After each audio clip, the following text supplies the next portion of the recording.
we got a loaded episode today. We do got a loaded episode. And we are returning to our previous form. Yeah, we're testing a couple things out, but we got a lot to talk about. Yeah, we've got a lot on the table. We want to really digest it all. And it's like I said, everything's up in the air. Get our opinions out on the table. Right. Leaving things out on the table, everything's up in the air. The February push is still going. The March push will be even harder, bro. March, yeah, we got to set goals. We set some goals for March. We got to set goals and we got to destroy goals. And we're still waiting on this sideline deal to go through. It's coming along. Oh, it's on its way. It's on its way. So we're almost there, man. But we're just praying to God. In the interim, it's in God's hands now. It's in God's hands now. But you know what? God is good. Right? God's good. God's been good to us, especially. Yeah, dude. He's given us this opportunity to pod. Absolutely. And to be part of everyone mass gets that. media. Little sweethearts on the Snapchat. Little sweethearts on this. Oh. Whoa. Nigel over there. I swear to God, Nigel, when we do our first live show, you're gonna be getting. Yeah, we're gonna go to the meet and greet. Nigel's gonna be getting Snapchats in the back. Bro, I can't wait. Yo, listen, I can't wait till this shit works, and then we gotta go to one of these events, and we gotta meet people and greet people. And it becoms a chore to greet these are other spreading the floor celebrities. guys. Yeah. It's let's go talk to them. I can't wait to go and talk to people. Hear that they enjoy a podcast and stuff. Go to All-Star Weekend or some shit. It's gonna be so fun, man. It's gonna be. I'll great. go to All-Star Weekend. I've never been to an All-Star Weekend. Well, that's what those guys over at All the Smoke, the podcast. Oh yeah. With Steven Jackson and Matt Barnes. Yeah, they go to All-Star Weekend. Do they really? And wow. a lot of players fuck with the podcast. Wow. So nice. they listen. I mean, the players listen to basketball podcasts. I think what we do great, and not with all the players, but we try to be respectful. So I know we're definitely on the player's side. Yeah, most of the time. We take the players' feelings into consideration, which is something that a lot of media fails to do. Yeah, and also I think obviously I get my jokes off like James Harden challenging him to a 1v1 and giving buckets. I know that I'm never going to be able to do anything like we what these did players talk do. about that. You want to talk about that again? No, I don't want to talk about that. Because I didn't really want to either. I don't want to do that again. Let's not rehash that.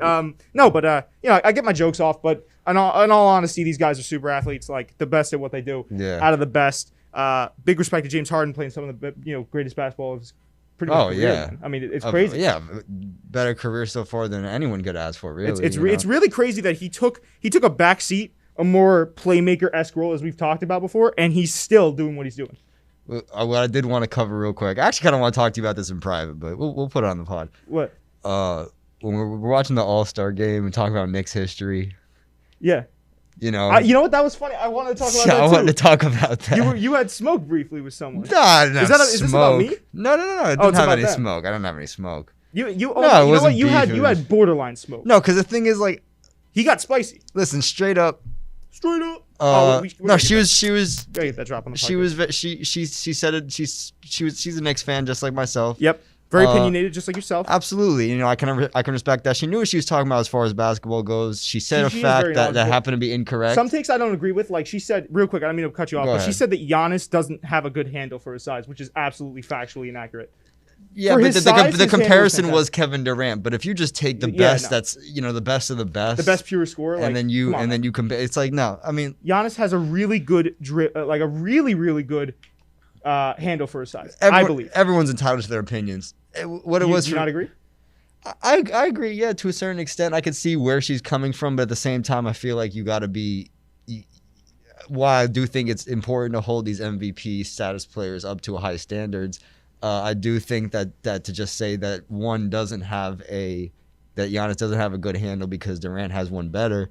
That's not. It's just a little bit unfair. That's a what about argument. Yeah, it's a little bit unfair. You know what I'm saying? If Durant wasn't in the league, Giannis would be known for having great handles. Yeah. You know what I'm saying? But we do have Durant, so. Well, because Durant is just a pure scorer. Durant is good at what he does. He's very good at what he does. Yeah. But let's not sleep on the fact that Giannis. It's almost like that argument that Harden made, where Giannis is 7'1", so all he has to do is take 2 steps to the basket and he's already there. That takes no skill, dude. I can't stand that. Obviously he's gonna have a physical advantage because he's gigantic. He's the Greek freak. He's the Greek freak. They call him that for a reason. I can't remember what podcast I was listening to. That guy would be. They said that he would be successful in any age in history. I think he really would. Giannis? Yeah, which just with his size and the way he's so athletic. I think he'd be more prolific in past eras, actually. Well, I mean, just in general, not even in basketball. Just if you stick Giannis in middle age, I don't know, anywhere. Like Olympics wise? Anywhere. Oh, yeah, he'd be anytime. He'd go represent Greece for the Olympics. That's what I'm crazy. saying. So let's not pretend like this man isn't a super athlete, and let's not pretend like a lot of people. I feel like they use Giannis's size against him. Yeah. Does that make any sense? Obviously, it's one of the parts of the spectacle of his game is that he's 7. What is he? 7'1", 6'11", something like that. Yeah, 7'1", I think. Yeah, that's in itself. Yeah, like that's gonna allot you a little bit of an advantage, and or a little. Yeah, go ahead. Go ahead. No, I'm bad. No, a little bit of flexibility in terms of like if you're 7'1", you don't have to be athletic as a guy like Chris Paul. Yeah.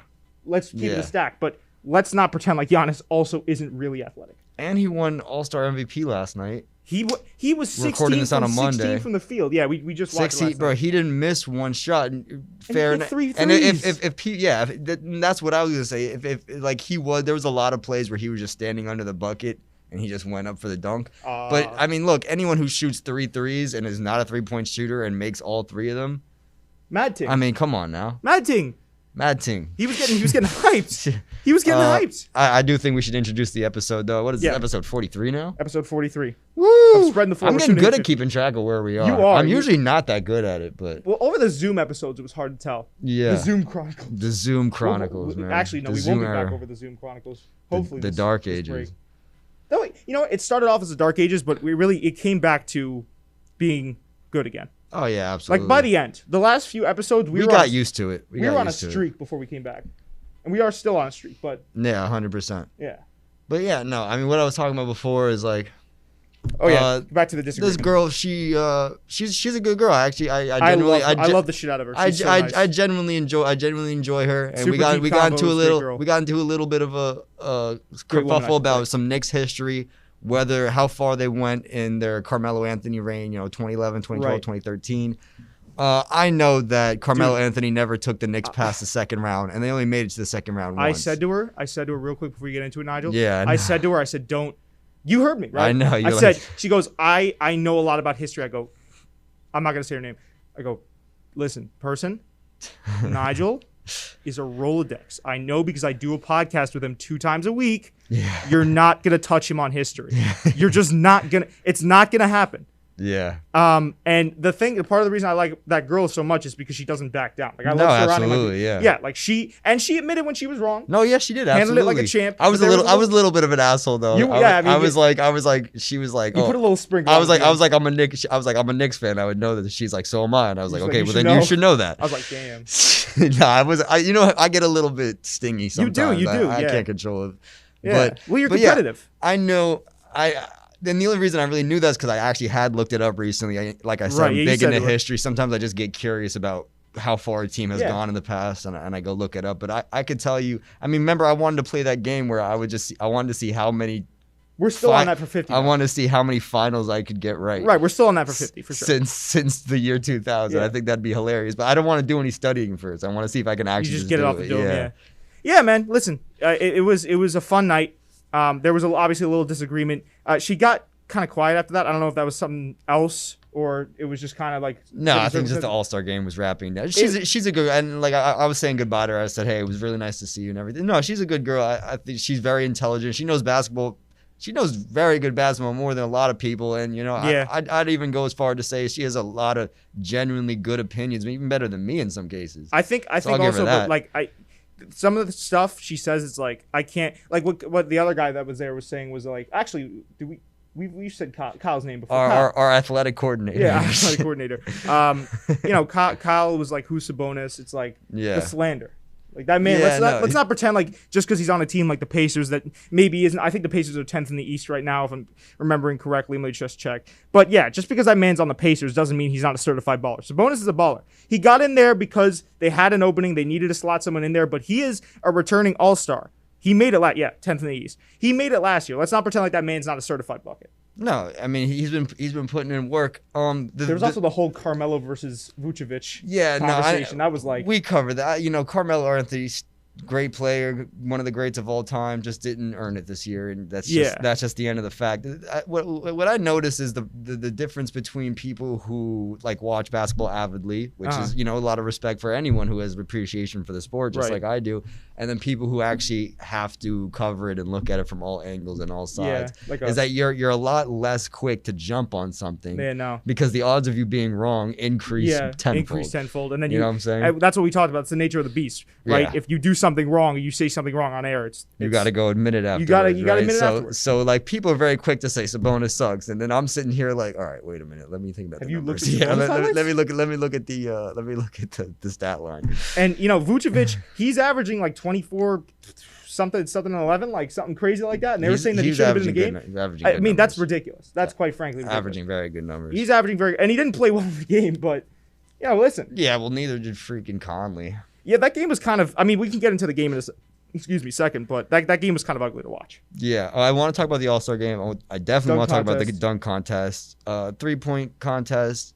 I caught the tail end of it. Not much to talk about, really. Steph Curry wins. I would have put money on Steph Curry if I had the chance. He's just one of those guys that can go out there and do it night in, night out.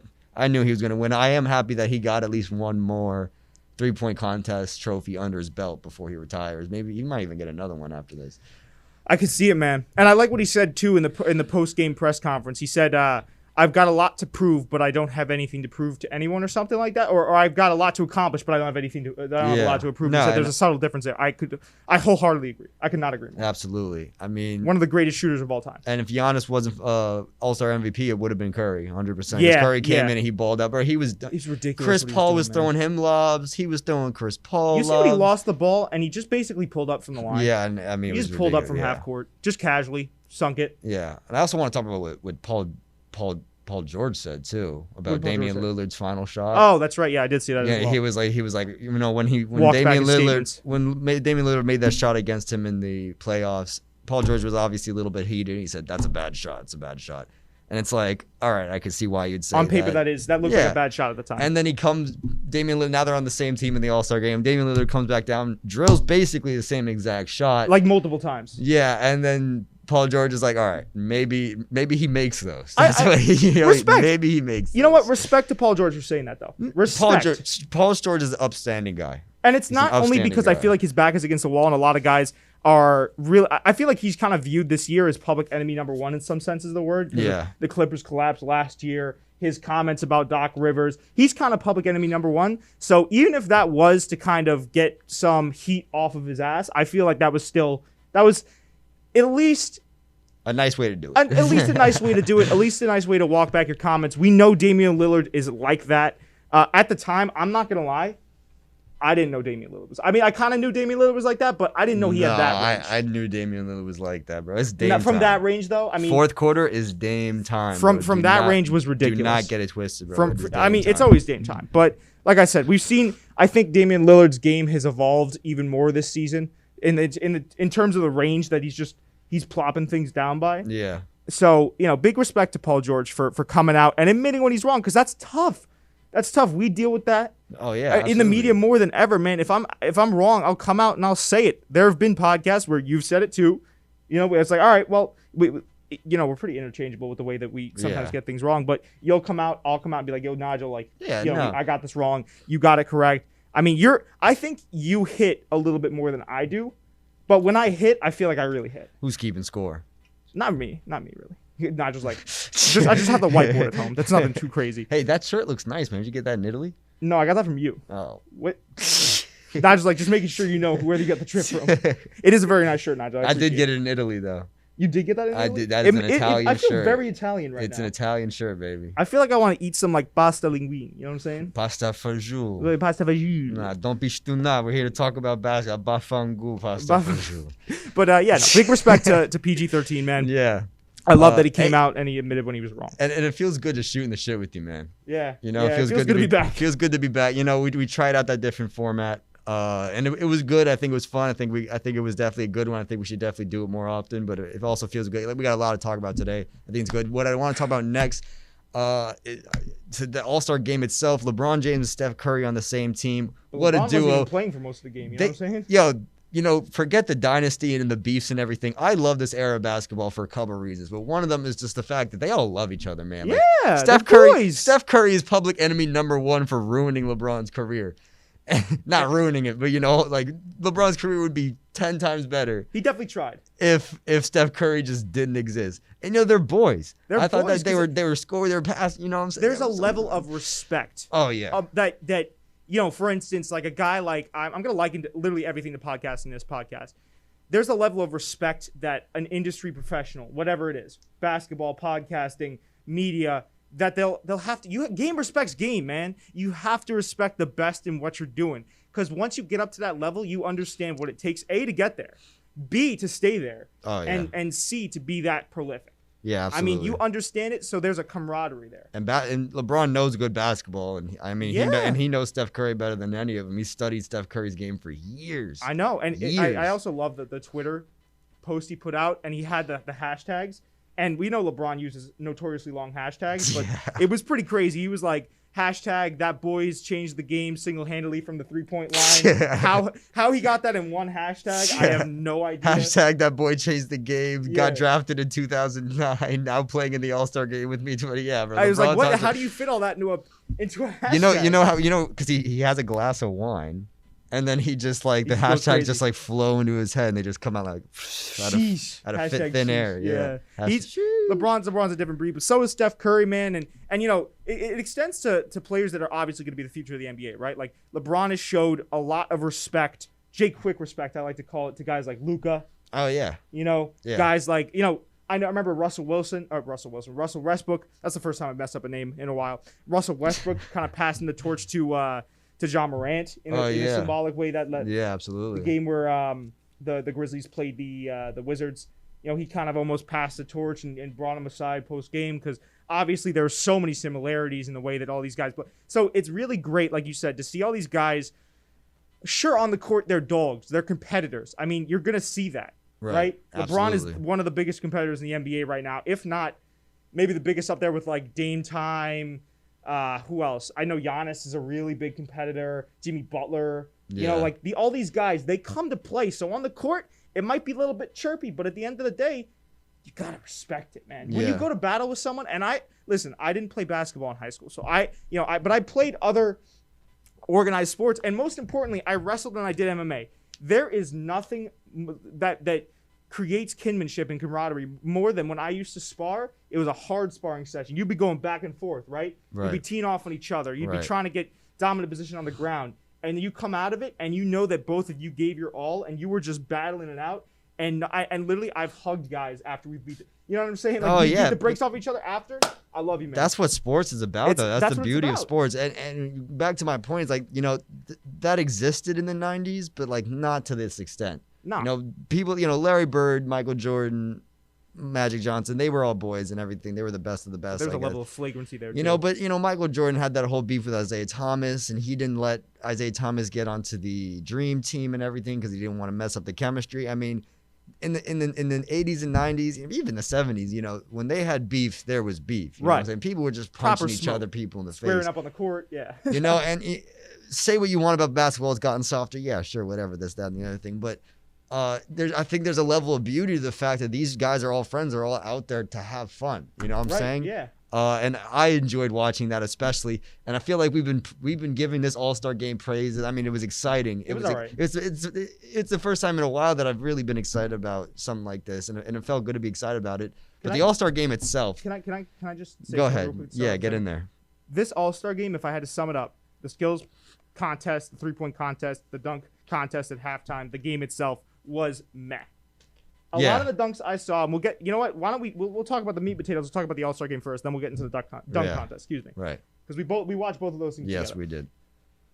The All-Star game itself, there was, I think, how usually you feel with the first couple quarters, there's just a feeling of blase, just all right, we're here, we're it's the best of the best, we're gonna be showing off, reverse dunks, reverse 30. That's kind of what I felt throughout the entire game. It definitely got clamped up a little bit by the end, but I didn't sense, and I will say again, we talked about when you're wrong coming out and saying it. I was incorrect about my assessment of LeBron and all these guys being like extremely competitive when they came out. Because LeBron didn't even play for like 75% of the game. You know what I'm saying? He was suited up. He was on the sidelines. At least that I could see. No, but he was ready to get out of there. He didn't play in the fourth. Yeah. So, I got this feeling of just like, I got meh. Yeah. I got meh from the players. I got meh from the all-star judges for the slam dunk contest. The guys in the slam dunk contest. I mean, some of the dunks were okay, but it was just like, meh.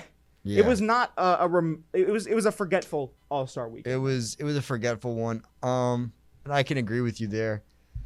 They did start playing defense by the end of the third and the fourth. Pretty much the whole fourth quarter, they were playing defense. Did you sense to a certain amount? But it was too late. Yeah. Did you sense the same amount of defense that you saw in last year's game? Because I really didn't. I was very curious to get your take on that because I really didn't get that feeling. Last year had more defense. There was also a crowd last year, which I think plays into it a lot. That's true too. And LeBron at that point, Team LeBron had already racked up a deficit that was insane. So that plays something into it. Maybe if it was closer, they would have played better defense. No, Team Durant had a deficit. No, they had racked up a deficit. That's I think it was like 20 points. They were up by at least 20. They were up by more than 20 at some points in the fourth quarter. Yeah. And Team Durant came out. They started playing defense. Team LeBron didn't really give a shit. Fair enough. They were up by 20. Yeah, they were sitting on a 20-point lead. Yeah. So as far as the quality of All-Star game, it was pretty forgetful. And I know we were excited because we wanted to see all these new players come and show out, but it was really the same four guys that made the div. It was it was LeBron was doing cool stuff. Steph Curry was doing cool stuff. Giannis Antetokounmpo was doing cool stuff. Name someone on Team Durant that was doing cool stuff. Team Durant. Oh God. James Harden was doing some cool stuff. James Harden was doing nice step backs. Kyrie Irving. I was gonna say Kyrie. Kyrie Irving was doing some cool stuff. Yeah. Zion Williamson. Was Jaylen Brown on? He was on Team LeBron. I think he was. Or was he on Team? No. He was on. He was on Team. Hold on one second. Team Giannis, because I remember. Yeah. But again, at the end of the day, we were excited to see some new faces in there, but it was still the same major guys doing all the work, doing all the heavy lifting, and that kind of eye-opened to me a little bit. I was like, because I always had this idea in my head about the NBA that, it really is starting to transition to a new players league. This new generation of guys is really coming up, and while that's true to a certain extent. Oh, it's not Team Giannis, excuse me, Team KD. Yeah, I think he was on Team KD. Yeah. While that's true to a certain extent, we still got the same guys doing all the heavy lifting. Yeah. It was just unfortunate. They finished off 150 to 170.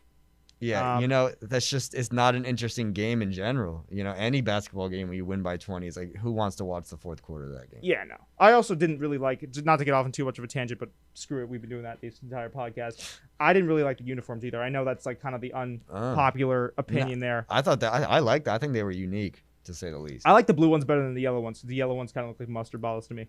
I don't know if I really prefer the color over the. I thought they were. I thought last year's All-Star jersey was very clean, in the year before. I think they'd been on a really good streak for All-Star jerseys, but they kind of been going with this futuristic look for a couple of years now, and I'm glad they took it back to a more retro theme. Like it was very retro theme, early 2000s Pacers almost. Yeah, which is what it reminded me of. But it was retro, and I might have liked last year's better, but I thought these were clean. I thought they were clean, man. Yeah. I mean, it was all right. But getting back, my fault. I didn't mean to get off on too much of a tangent. No, you're good. It was the quality of the game, like you said. It was a lot of the guys doing the same heavy lifting as in previous years. Jaylen Brown on Team LeBron. Just want to make that correction. He had a few good highlights. But outside of that, guys like Chris Paul had nobody. I feel like nobody outside of like who you said was really doing all that much heavy lifting, and that was, I think, the problem with that game, because that was. To me, that was the bread and butter of this contest this year. Was going to be the new faces, balling out. I know Zion, he missed a couple dunks, but then he started flashing them a little bit. But it was, like I said, it's nothing. Yeah. It was nothing to see in terms of the new faces. So it was almost a little bit disappointing. Yeah, we've seen like, look, LeBron came out and he made a couple of those cool backwards dunks, and he missed a couple. I mean, whatever. It just wasn't anything special. It was just outside of a few highlights. There were definitely highlights, but there have been better highlights in years past. When Curry did that bounce high alley-oop to Giannis. That was fun. There wasn't really much of that. I did like seeing and this might sound really stupid because it wasn't actually that special. But What? Kyrie Irving and Chris Paul throwing lobs to each other, I thought that was special. That was cool. That was cool. But again, it's not the same as when there's like a monster dunk. But seeing Chris Paul get up there again, that was cool. And Kyrie Irving. Yeah, I don't know. He's getting older. Steph Curry. Chris Paul threw the lob to Steph. Not Kyrie Irving. I apologize. Chris Paul threw the lob to Steph Curry, and Steph Curry got up there, man. Steph Curry can dunk. Oh yeah, no, he can dunk. He's proved that in years past. Especially in last year when he threw the ball down and then went for the reverse. But it's not something. I'll remember it, but it's not something that I was really gonna stand out. I'm not even sure because honestly, I was trying to figure out what I wanted to talk about today in terms of the All-Star game. I couldn't even remember half of the plays, so I'm definitely not gonna remember this outside of a week. Yeah, no, I mean, look, I think what really happened is the crowd wasn't there, and no one was getting hyped. Them up. Same problem with the dunk contest too. Same problem. Yeah, so if when you don't have a crowd there, the odds, realistically, the teams aren't just going to stay that close and score. Like it's not really going to matter. It's just kind of like a rec game, right? You know, and that Pacers announcer, God, I feel bad for him. You mean the Hawks? For 3. Yeah, no, that was the Hawks. Yeah, the Hawks announcer. Sorry, the Hawks announcer. How many times did that man have to go? Yeah. Bro, his voice must have been cracking up by the end of it. He got home like, it's unfair, man. Yeah, bro, they were just shooting threes the whole time. The fourth quarter was pretty much all threes. All right, man. It was a fun night, I think, because of the conversations we were having. Like, it should be a fun night because of the content of the game, but I had more fun, and this is how I know it was a forgettable event. I had more fun because of the conversation. We were having a full-on debate outside of the game. Yeah. You know what I mean? Like, we were talking about who we thought should have made it in, what dunks. That to me was more enjoyable than the game itself. Yeah. Well, I mean, that goes into it. But Well, that goes into it every year, but there are some years like last year's game where I remember talking to people about it, but there were certain times where I'd be like, all right, let me shut up and watch. Yeah. There wasn't a time in this game where I was like, let me shut up. Yeah, I didn't ask anyone to roll it back at any point. It was the last, must have been maybe 5 minutes, maybe even like last couple quarters of last year's game, quarter and a half. Yeah. Was really, everyone was locked in. It was fun to watch. They were playing defense. They were playing very decent defense. Yeah, and really, like offense, considerable offense. Yeah. Offense where it's not like, okay, well, I'm just going to pass it out. Nobody's going to defend Kyrie in the corner. Yeah. Jacks up a 3. No, rotations were on point. Defense was everywhere. I never got this over the course of the game. No. Over this year's game, I should say. No, yeah. And, this new format, I think, does help a lot with that. The team, the team captains and they choose, and right. then, that there's a score to get to. I think it helps a lot with competitiveness and getting players motivated to play defense. But without the crowd, and there's nothing we could have done about that. You have to be safe. But without the crowd, it just honestly, it wasn't there. It wasn't that. Yeah. It wasn't. It was a meh All-Star game. You want to talk about the dunk contest? We could talk about the dunk contest. Obviously, Obi Toppin got robbed. Yeah, listen, I'm a Knicks fan. Well, I'm not, so I can say that. I wanted to see Obi Toppin win for a lot of reasons, but first of all, he lost the dunk contest by one decision. One guy. If one extra guy would have just said Obi Toppin, that would have worked. I think he got robbed. I don't think that. I don't. Can you pull up who was in the dunk contest? I don't even know the guy's name. I'm forever gonna mispronounce this gentleman's name. I think it's Alferny. Afner. I think there's one guy named Simmons. Yeah. No, Simon. Excuse me. Simon. Anthony Simons. Anthony Simon. He was the one from the Blazers, and then there was Cassius Stanley. He won. Yes. The guy. Okay. Cassius Stanley from the Pacers, and then Obi Toppin from the Knicks. Cassius Stanley had some really nice dunks. Cassius Stanley's of the Pacers. Yeah. Yeah. He messed up. He messed up beyond repair. Was a little bit yeah. sloppy, but I would have given him definitely second. That's my personal opinion. And if I'm remembering all the dunks correctly, I liked the originality on some of the dunks, but I think Obi Toppin had the most technically difficult dunks. Yeah, but is that what gets the score? I think he came out and wowed me the most out of all of them. The first dunk that he did was really impressive. Yeah, it was very nice, very nice. And he got a first try. There was one where he basically just kind of cocked it back. Remember that? And he slammed it. Oh, over his dad and that was over Julius his dad. Randle. But then what was his third dunk that he did? He did for his third dunk. It was kind of like I can't remember which. I know that. Oh, it was a. Was it? I think it was between the legs. Yeah, that was his first. The one where he went between the legs and brought it back. That was his third. Midair. That was his third. I thought it was his first. No, his first was when he bounced it between his legs and caught it. Oh, and then his third dunk was that he actually just jumped almost from the free throw line between the legs. Yeah, Tom windmilled it in. And then Anthony Simmons went to kiss the rim. Everyone thought, I mean, let's be honest, if he had kissed the rim, that would have been very impressive. It came down to a kiss. And he didn't kiss the rim. He got it on a technicality. Doesn't matter because honestly, again, this event was. He didn't even get close to kissing the rim. And you know what? I'm not saying that it was a bad dunk. I think it was a cool. Oh, I forgot. We forgot to set up the declarations. Oh, it's all right. Yeah, it's okay. I'll get that out there in a second because that looks bad. But no, I mean, look, he didn't even get close, man. He didn't even get close to kissing that rim. I mean, he got sort of close, but it's like at the same time. He got closer than I would have got, but like, it's impossible for him. It would have been impossible for him to kiss the rim without losing teeth. I'm not saying he had to kiss the rim. All I'm saying is that he had to do more than just make a kissy face and stick his neck out. Yeah. Obi Toppin had a between the legs dunk from almost the free throw line. Yeah, no. I mean, honestly, we can both agree on this podcast right now that Obi Toppin won that. Obi Toppin should have won that. And, I'm not just saying that because I'm a Knicks fan. It would have been nice to have a little bit better. I'm glad that New York was well represented in the All-Star game. Don't get me wrong. Julius Randle came out into the All-Star game, and he have like a pass? I didn't see much from Julius Randle. I think he had 0.0 assists, zero. It doesn't matter, bro. Honestly, I mean, just the fact that he got a nod in the way he's been playing in year 7. Oh, doesn't matter. If I'm Julius Randle, that's a part of the conversation I was having too with you guys last night. Is I don't care. Like if I'm a guy like Steph Curry, I don't care about All-Star MVP because I think we were having that conversation. Like you think Steph Curry cares because he won the 3-point contest. I'm like, no.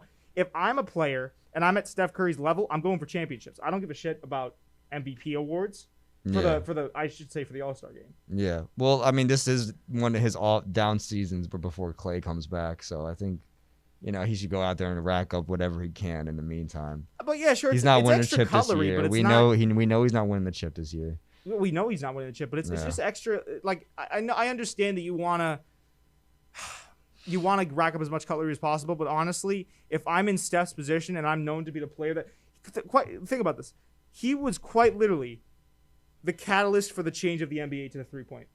Yeah. To shifting back to the 3-point line. Yeah, absolutely. If not one of the major factors. He was definitely catalyst. I'll give you catalyst. I think it was going in that direction anyway, but he's the one that made it happen within a year and a half. And now centers are shooting threes because of that. Yeah. So if I'm Steph Curry, I already know I've segmented myself in greatness. He will be talked about in the ranks of greatness. Oh yeah, absolutely. Yeah. No, he's the best 3-point shooter to ever live. Period. For all time. And it's not even close. So why, if I'm Steph Curry, am I worried about an award for a game where guys don't even play defense for the first 2 quarters? And guys are like throwing little behind the back lobs. I mean, sure. Yeah, Giannis played a really good game last night. 16 for 16 is crazy. Is ridiculous. And 3 for 3 from 3? Yeah, but try saying that sentence fast. I'll tell you what it's about, man. It's about All-Star highlights are always going to be highlights. You know what I'm saying? Like when Steph Curry retires, they're going to take out his highlights and if he did something cool at the All-Star game, that's what we're going to remember him for. Just like Allen. Yeah, of course he does, but so does Allen Iverson. But even today when it's Allen Iverson's birthday, House of Highlights, Sideline Sources, ESPN, they all throw up a couple of his classic All-Star game where he went up to, it looked like he was going to do the lob and then he caught his own lob in the air and laid it up, this is how it is. The All-Star game is fun. When we think about Kobe, they always put a picture of Kobe and Michael Jordan at the All-Star game. It's fun, but I don't think it's necessary. It's not. It's definitely not. Think about this. If Kobe didn't win, I think he won 4 All-Star MVPs. Yeah. If Kobe didn't win those 4 All-Star MVPs, would you view his legacy any differently? No, absolutely not. There you go. That's just the conversation. But it's fun that he did because now we got the highlights. Right, but I agree with you. I think it's fun that we have the highlights, but I think if I'm a player that LeBron, Steph, Giannis, I'm not really stressing over if I won it or not. Yeah, it's extra cutlery. It is extra cutlery, and it doesn't add anything to his legacy, yes, but I think it is in typical Kobe fashion to just play your hardest every chance you get. That's Kobe. That is Kobe. That's Kobe, right? If he has a contest, he's gonna win that. Absolutely. Yeah. So I think it perfectly. I think it does.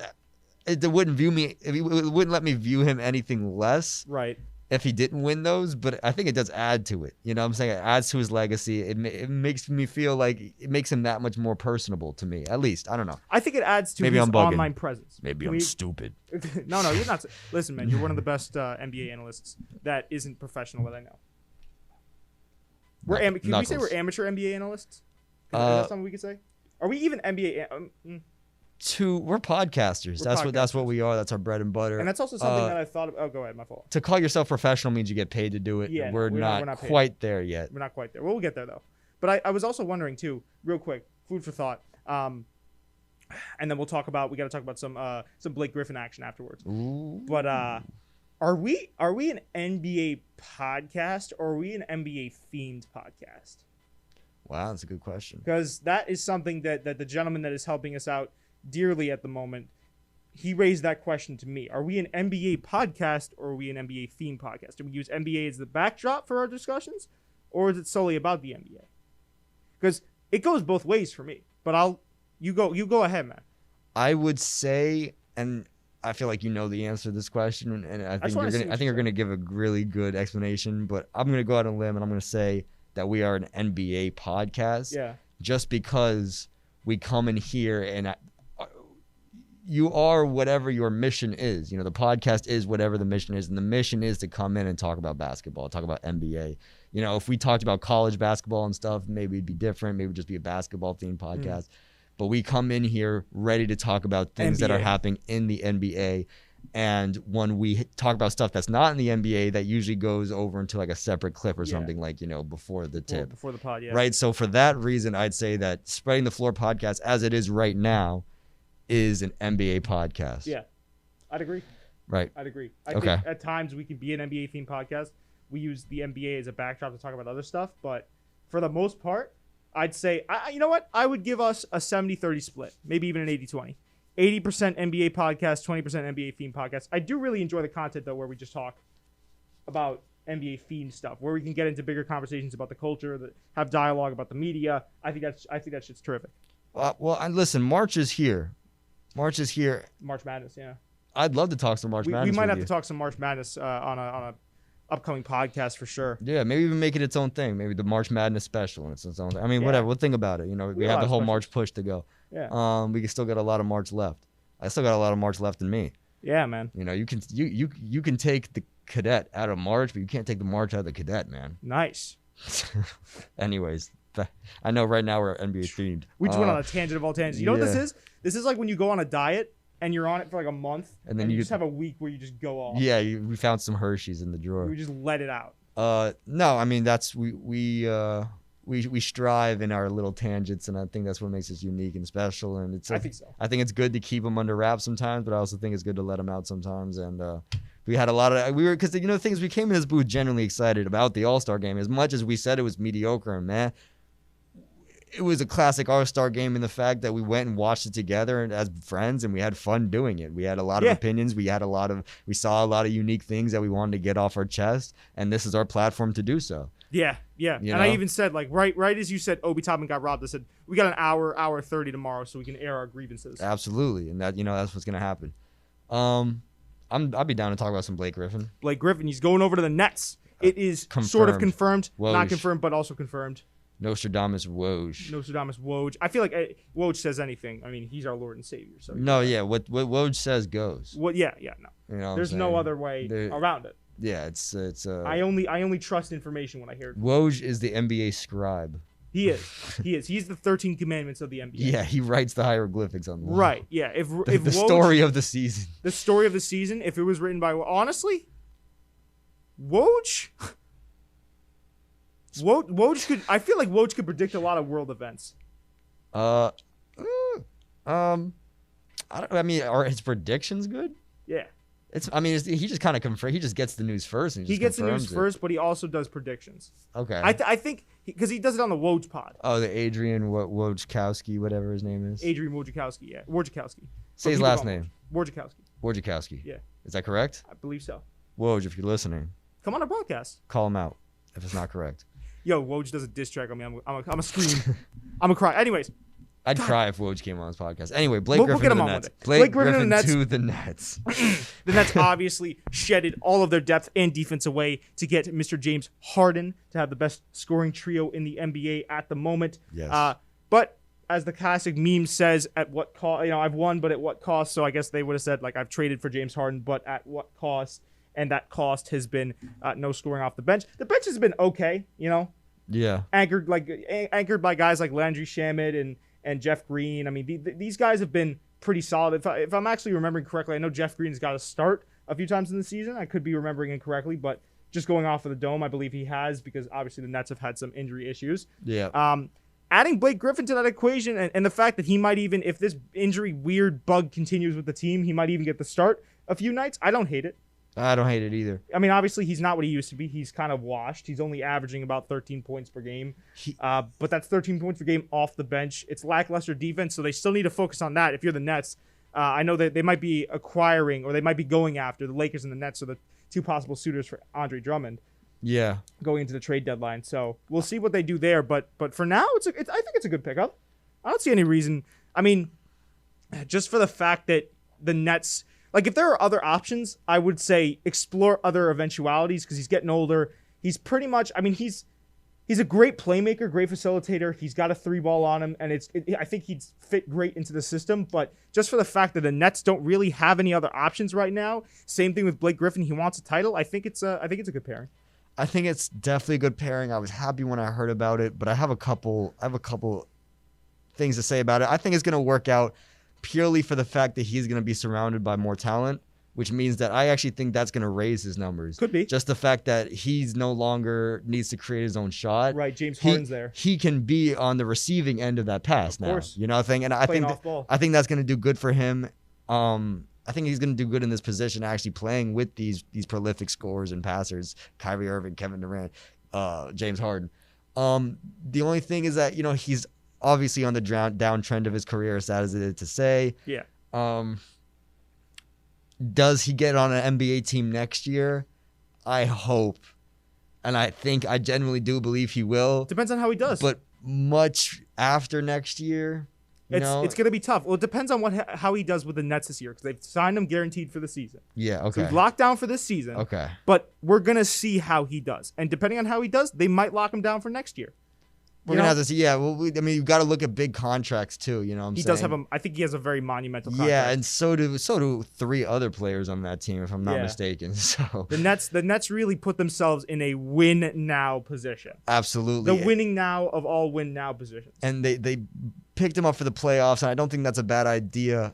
And I am, like I said before, I'm happy that he's going to be on the receiving ends of these slashes. I just really hope that he can come out and prove something, because I want to see Blake Griffin in the league. But if the Pistons are buying you out, man, that's crazy. I mean, you really got to be underperforming if the Detroit Pistons could buy. Bro, I could get a 10-day contract from the Detroit Pistons right now. You know what I'm saying? Is that more flagrant than me saying that I could take James Harden in a 1v1? Because I feel like it might be. You know what I'm saying, though? I mean, we're talking about Blake Griffin. Right. One of the king of highlights, man. I mean, you can't watch 2000s NBA basketball without seeing Blake Griffin highlights. 100%. I mean, one of my favorite players to watch back in the day. His team had a nickname, Lob City Clippers, man. Like he was prolific, and now just to see him withering away, it's someone who I remember being drafted when I was like very, very young. It's hard to see it. I wouldn't even. You know what? I might have a hot take about this. I wouldn't even say he's withering away. I don't think that's a good term to use to describe it. I think he is on a downward, not a spiral. He's on a trend. He's on a downward track, but it's not as if because I feel like a lot of guys because let's be honest, he relied solely a lot on his athleticism. Yeah. That was a big part of his career, obviously, first starting out. I mean, the Lob City Clippers, he was prolific there. I also love the pairing with DeAndre Jordan. That might help him out a little bit, too. Yeah, absolutely. But I think rather than saying that he's withered away, we should change the narrative. He's not averaging what he used to. But we do also know that he's become a lot more skillful, right? Yeah. I think, rather than say withered away, I really do think we should say that he is regressed, but also changed. You know, he hasn't dunked since 2019. So in that area, yeah, sure, he's not what he used to be. But to say that he's withered away, I'd rather use a term like regressed and kind of changed his game more to the 3-point line. He's a great facilitator. He might be facilitating more than he used to. I mean, just because, he used to yam at home, man. Yeah. He used to yam at home. He was averaging, I think over the course of his career, he has like a 22 point per game average. And early on, I could pull it up here, but earlier on, obviously, he was averaging more points. I just think he's taken more of a backseat role and is kind of developed more into a skillful player in his older age, you know? Yeah, and I can see what you're saying, and I'm definitely on board with you. I don't want to bring out withering if it's not true. The only reason, and let me defend myself, the only reason why I say that is because look at LeBron. LeBron's skill set has changed in his old age. However, he is still just as prolific to a certain extent. Right. You know what I'm saying? Blake Griffin changed his skill set. I'm not saying it didn't work. He's developed the 3-point shot. He's more of a facilitator, but he's not prolific. He's not doing great things. You know what I'm saying? It's and that's the end of the. I'm not saying that he doesn't have highlights. I'm not saying he doesn't have great plays, but the fact of the matter is that he is just not playing very well. He's not playing very good basketball. He's playing like the age has got to him, and for that reason, that's happening despite the fact that he's been able to add new skills to his arsenal, and for that reason, I'd say that he is that's why I use the word withering. But I can get behind what you're saying. Regressed is definitely a better word.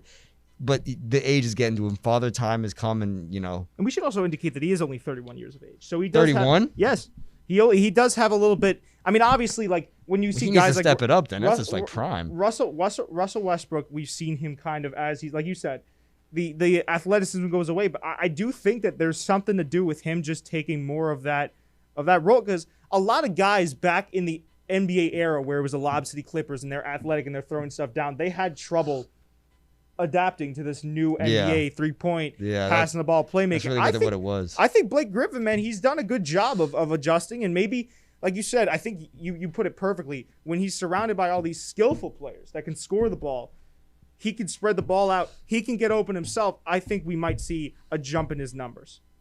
I agree. I do think he's going to be. I didn't know he was 31, though. I'm talking about it. I thought he was like at least 34, 35. But you know what that is, though? That's the thing, and I don't blame you for this, Nigel. That is a narrative that is pushed by the media. I will say that right now. Yeah, I can admit when I'm wrong. No.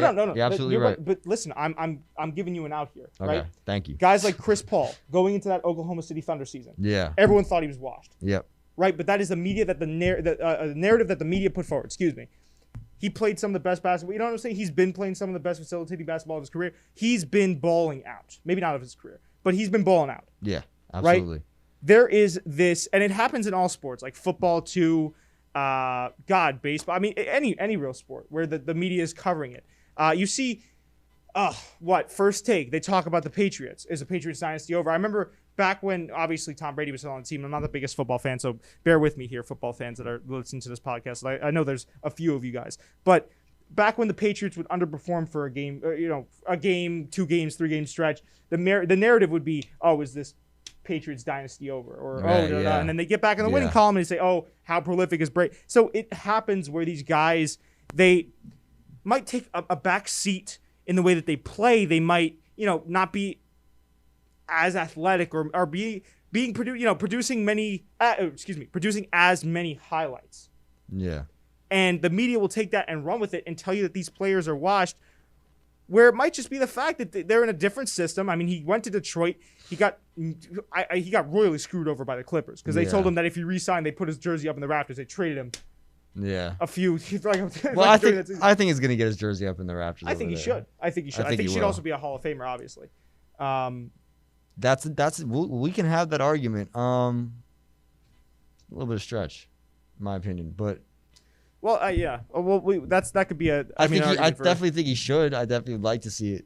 But you could argue the other way. Is that what you're saying? I think that there are a lot of arguments why he wouldn't. Because he didn't win a chip. Well, there's just a lot. There's some things you can do to lock down a Hall of Fame thing, and he hasn't done a lot of them. I'd say he has a good 50% chance of making the Hall of Fame. All right. Yeah. I got to look more into that. That was kind of just like you got to throw it out there kind of statement. Yeah. But all right. Fair enough. But what I'm saying is when these guys, they start becoming less and less athletic and they stop producing as many highlights and they go quiet, there's this media narrative that gets out there about these guys that they're not what they used to be. Right. And, not to say that you consume too much basketball media. Well, that's how I get my basketball. Yeah, but like I feel like there's good basketball media. Let me elaborate. There's good basketball media and there's bad basketball media. Yeah. And I think a lot of the media right now can be, like I said, can be very knee-jerk. So if you're not careful and you don't look at and I'm not saying you don't look at the numbers, but no, you're absolutely right. I didn't know he was 31. They'll have you believe that these guys are not what they used to be or they're washed when it's not the case. Well, he's definitely taken a step back. I did not know he was 31 years old. He has taken a step back, that's for sure. I didn't know he was 31 years old. That changes what I said before about whether he's going to be on a team next year. I think if you're 31 years old, you'll probably find it, and your name is Blake Griffin, you'll find a spot on an NBA team. There's a reason the Nets showed interest in him, man. Yeah, absolutely. And it's not just because they're desperate. It might be because they're desperate, but there's other reasons. Yeah, no, his career is definitely on the downtrend at this point. I hope that he can pick it back up on the Nets. I think this is the best opportunity for him. And if he plays out, I think the Nets will re-sign him. But I think that if the Nets don't re-sign him, that some team will pick him up next year. Yeah. Probably the year after that too. I'm rooting for him. I'm really rooting for the guy. I think the NBA, and I say this a lot, NBA is a better place when he's playing basketball. So I'm happy he's here. I'm happy to be along for the ride. I'm I'll bring back what I said before. I watched this guy, when he was young, when he was in the Lob City Clippers, there was so much hope in his eyes in his career. Everyone was like, "Oh, Blake Griffin's gonna be so good. He's gonna be so good," and he was so good. Yeah. So I just want to see him do great things. Yeah, yeah. And I hope he finds success and gets a chip. He's one of those guys you want to see for sure get a chip. Might help with that Hall of Fame argument. Oh, yeah, 100% it will. Yeah, if he wins a chip, he gets in the Hall of Fame.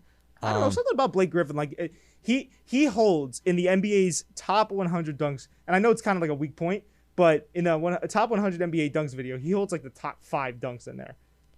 I mean, he was a big staple of the NBA. He's probably in the top 10 of that twice. At least. Yeah. So that stretch from like probably like I look at it here, right? Like 2010 to like maybe 2016, like his time with the Los Angeles Clippers. He was really around that time of obviously Lob City. That team, they're considered to have underperformed because they never got a chip, but I still think he was a vital part of that, and I think he should definitely get at least a nod. At least some consideration. I think he will though. I think he'll get consideration definitely. Yeah. It's just the fact, that Clippers team never made it past the first round, and that's what's really hurting his career. It's tough. You know what I'm saying? Like Blake Griffin, with the amount of hype he got, in order to live up to that, he should have at least made it to the conference finals at least once. Yeah.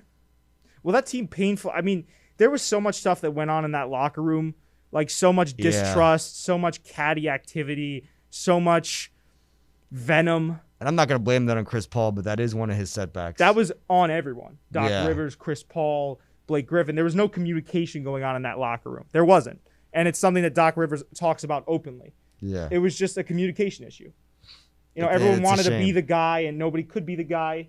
It was just tough. It was a shame. It was unfortunate what happened. Because that, like you said, that team should have and could have made it farther in the playoffs, I believe. Yeah, you know what? Especially in that era, it was what was the biggest threat in the Western Conference at that point was the Spurs, and that was a good team. Don't get me wrong, that's a tough team. I mean, the brand of if the Clippers were playing at their best, right? They were playing their best. I see that. I see them going in and trying to take them out. Well, just simply for the fact that they had such a unique style at the time. That's hard to, it's hard to scheme out. I believe when you have a style like that, like the Golden State Warriors. They made up their own style of basketball. They had a culture. They had culture. The Clippers had culture. Right. The great off-ball move. Like, when you have these guys, the Rockets are another team I could think of. They kind of stole a little bit of their motion offense from the Golden State, but a lot of people did anyways. It's when you have a team like that, like any team that can really come up with their own offensive system that works, I guess not too consistently, but... I chalk that mostly up to the locker room troubles. But if you have a team like that that's so offensively unique, that's gotta stand for something. I think they had good defense too. Yeah.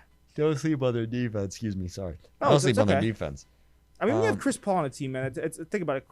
Prime Chris Paul, prime Blake Griffin. Excuse me. Prime DeAndre Jordan. You have Matt Barnes on that team. Yeah, it was a good team. The thing is Landry Shamet too. Yeah, Shaman was there. Blake Griffin just entered his prime so early in his career. and I think that's why he's having a lot. I mean, you really can't control when you enter your prime, but like he had his prime. You know what I'm saying? You should be coming out of your prime when you're 31, 32, 33. Right. You know what I'm saying? He entered his prime when he was like 23, and he left his prime when he was like 27. Right. You know what I'm saying? And when you go into your prime so quick, like, yeah, the highlights come and you're going to have crazy highlights just like him, but they're not going to last. Of course. You know what I'm saying? Russell Westbrook is another example. I don't think it's quite as bad as Blake Griffin. I think Russell Westbrook entered his prime probably around like 25, 26, and left it at around 28, 29. Yeah. You know what I'm saying? Yeah. It's the nature of the game. When you're an athlete, you want to peak around 28, 29. Right. You know what I'm saying? Because then you have enough experience and time in the league, and then you can capitalize off. Yeah. Yeah. Because you'll still be in the NBA after your prime is over. But if your prime is over when you're 26, you know what I'm saying? Now look at Blake Griffin. He's 31, and the narrative is he's washed. He's over. His career's over. I hope he proves him wrong, man. I hope he proves him wrong too. I really, truly don't think he's gonna make that big of waves, but I do hope that he proves an error. A lot of people are hyped for him to come there. Excuse me. I think it's gonna be fun. I think it's gonna be, it's all these guys that the faces of now and the faces of yesterday. Yeah. DeAndre, Blake, Shamit. It's an interesting combination of all these guys. Yeah, absolutely, definitely. I also kind of want to talk about James Harden's jersey. Yeah, we're talking about retiring and legacy, leaving behind a legacy. The Rockets have retired James Harden's number 13 jersey, putting it up on the rafters. They haven't retired it yet, but they will. They will retire. I mean, it's official. I have a little bit of a hot take on that, actually. Go ahead. It might be something that we agree on because I was thinking about this earlier. If James Harden wins a chip with the Brooklyn Nets, he should get his jersey retired in Brooklyn. I was gonna say that. Yeah. I was gonna say that. I didn't know if I was cracked out or whatever. No, for saying you're that. absolutely right. And what I'd compare it to is the Celtics when they took Garnett.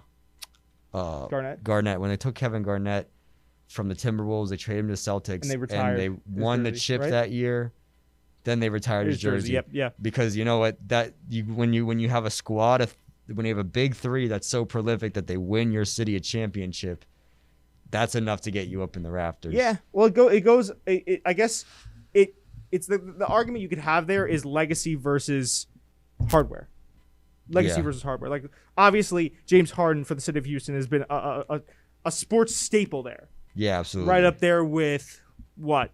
I don't want to say the Houston Astros because they kind of, I mean, that's a dark spot, I feel like, more than anything. But if Deshaun Watson had stayed there, maybe like, I don't know, J.J. Watt, all these guys that in different sports. I'll just use Boston because I know Boston better, and I know Jerry's a Boston fan. Like, he'll tell you Mookie was going to be that for a while. Big Papi. Yeah. Who else? Tom Brady. To the pay. He was. I feel like he was a sports figure in Houston, man. He was the guy, and he didn't bring his city to success. Well, they got pretty close. Relative success, but if I'm remembering correctly, he didn't bring them a chip, correct? No, he didn't bring them a chip. So that is, I think, the argument that a lot of people are making is if he goes to the Nets and he wins them a chip, does that do more than him affecting the city of Houston and essentially giving the team an identity? Yeah. And I think you could have it either way. You could have it, like, I wouldn't hate it either way because he's done so much for Houston. Obviously, the exit was less than favorable. Yeah, definitely. But, man, like, to negate, to have the exit and the fact that he didn't win a chip negate all of the stuff that he's done. He donated to a lot of charities there. He did a lot of great stuff in Houston. And he gave the team a culture.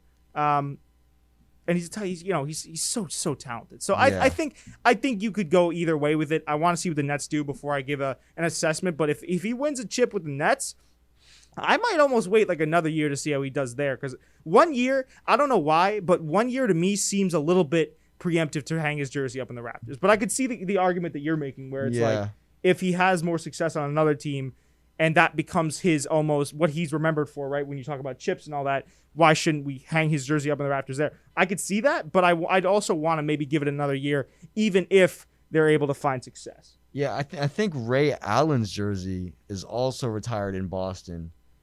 It was Ray Allen, Kevin Garnett, Paul Pierce, who deserved to have his jersey retired there. And Rajon Rondo's still in the league, obviously. I don't know where his jersey is going to go. Probably in Boston, actually.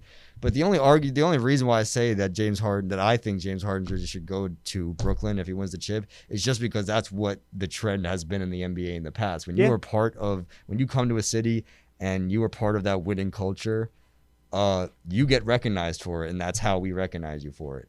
So you could also use the argument too of like Carmelo on NY. I was gonna say that too. The only reason what he's meant to the city. Yeah, the only reason I didn't bring that up is because James Harden was almost more like he won the MVP there. You know what I'm saying? And I don't want to take anything away from Carmelo Anthony's legacy because I love Carmelo Anthony, but Carmelo Anthony never brought the Knicks past the second round, as we figured out yesterday. Right. You know what I'm saying? Right. And they only did that once. James Harden was just so prolific for so many years. He won the MVP. He was so important to the people of Houston that the jersey going up in Houston would make more than sense.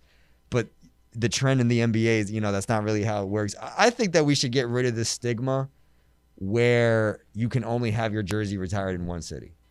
Yeah, I was going to say you could give it to both too. That was another option. And I know it's kind of too late now because, most of the jerseys have been retired already, but I wouldn't hate it if it was both. You know, the what I'm saying? logistics of that though, if there was another guy wearing that number already that had it retired, so it might get a little bit clogged up with that. But I see what you mean, man. Yeah, no, I mean it's a sad situation. It's a little bit tough, heartbreak, whatever you want to call it.